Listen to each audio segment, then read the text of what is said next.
Good morning, students. Today we are going to start new chapter, that is working of institutions. इससे पहले जो हमने chapters cover किए उसमें आपने पढ़ा था कि डेमोक्रेसी क्या है और डेमोक्रेसी में जो है हम किस तरह से अपने जो हेड होता है उसको इलेक्ट करते हैं थ्रू इलेक्शंस। तो डेमोक्रेसी बेसिकली एक ऐसी टाइप ऑफ गवर्नमेंट है विच runs through the elected representative of the people, और इसको हम इलेक्शंस के थ्रू जो है चुनते हैं।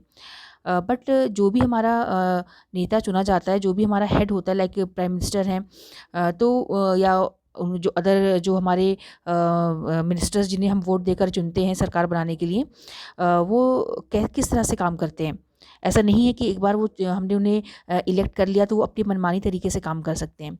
जो गवर्नमेंट होती है वो उनके सामने भी एक प्रॉपर रूल्स एंड रेगुलेशंस होता है, और उनको और ये पूरे रूल्स एंड रेगुलेशंस को इन्हें फॉलो करना पड़ता है जो हमारे संविधान में दिया हुआ है, और इनको फॉलो करके ही वो जो है हमारी कंट्री को सही तरीके से रूल करते हैं। कॉन्स्टिट्यूशन के अगेंस्ट में जाके या रूल्स के खिलाफ जाके ये कोई भी काम नहीं कर सकते। लेकिन अगर ऐसा करते हैं तो उसके लिए भी प्रोविज़न है जो हम इस चैप्टर में आगे पढ़ेंगे। ठीक है, तो बेसिकली हमें ये पढ़ना है कि जो हमारी गवर्नमेंट होती है, जो भी इलेक्टेड हमारे रिप्रेजेंटेटिव्स होते हैं in the form of prime minister and other council of ministers, जो हमें रूल करते हैं, जो सरकार बनाते हैं, वो किन इंस्टीट्यूशंस के साथ मिलकर काम करते हैं। बेसिकली इंस्टीट्यूशन मीन्स जो भी हमारे गवर्नमेंट ऑफिसर्स होते हैं या गवर्नमेंट ऑफिसर्स होते हैं डिफरेंट डिपार्टमेंट्स हैं गवर्नमेंट के, लाइक चाहे हेल्थ डिपार्टमेंट हो, चाहे हमारा एजुकेशन डिपार्टमेंट हो, ये अपने मिनिस्टर्स के साथ मिलकर किस तरह से काम करते हैं, तो उसी के बारे में हम पढ़ेंगे, वर्किंग ऑफ इंस्टीट्यूशंस। आप इस फर्स्ट पेज में देख सकते हो कि how is a major policy decision taken.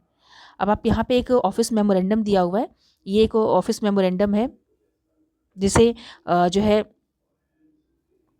किसी पर्टिकुलर डिपार्टमेंट के जो ऑफिसर है उसने इसको साइन कर रखा है, और इसमें दिया हुआ है कि 27% जो रिजर्वेशन है वो socially and educationally backward classes को दिया जा रहा है।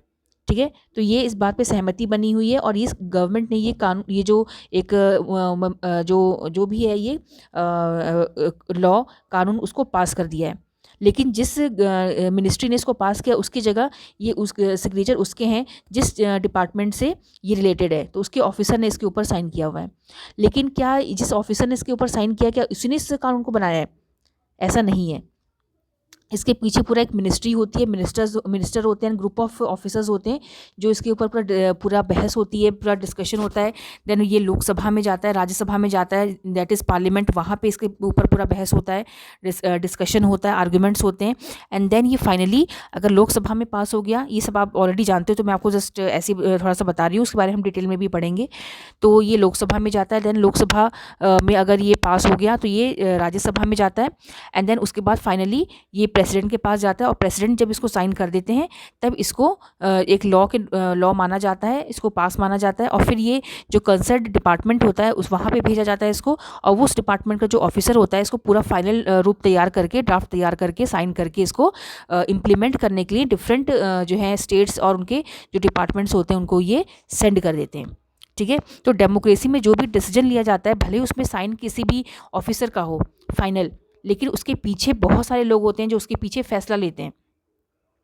अब आज के टाइम में आप देख रहे हो कि ये कृषि जो कानून है उसके ऊपर काफ़ी जो है प्रॉब्लम चल रही है। जो किसान वो हैं वो उन्होंने पूरा डेमोन्स्ट्रेशन कर दिया है, 12 दिन से वो धरने पर बैठे हुए हैं ताकि ये कानून वापस लिया जा सके। तो ये जो कानून बना है ये ऐसा नहीं है कि रातों रात ये कानून बन गया, इसके पीछे काफ़ी डिस्कशन हुआ होगा, काफ़ी मतलब इसके ऊपर बहस हुई होगी, तब जाके ये कानून बना है, और अभी भी इसमें चेंजेस जो है ये फाइनल इसमें जो है रूप नहीं दिया गया है। ठीक है, तो इसमें जो गवर्नमेंट है अभी भी तैयार है कि हम इसमें चेंजेस कर सकते हैं। तो कोई भी जो कानून बनता है वो किसी एक आदमी के उससे नहीं बनता है, सहमति से नहीं बनता है, इसके पीछे बहुत लोग होते हैं जो पूरा काम करते हैं, तो उन्हीं को हम कहते हैं इंस्टीट्यूशंस। तो हम एक वन बाय वन ये पढ़ेंगे कि वो कौन से इंस्टीट्यूशंस होते हैं जो ये काम करते हैं।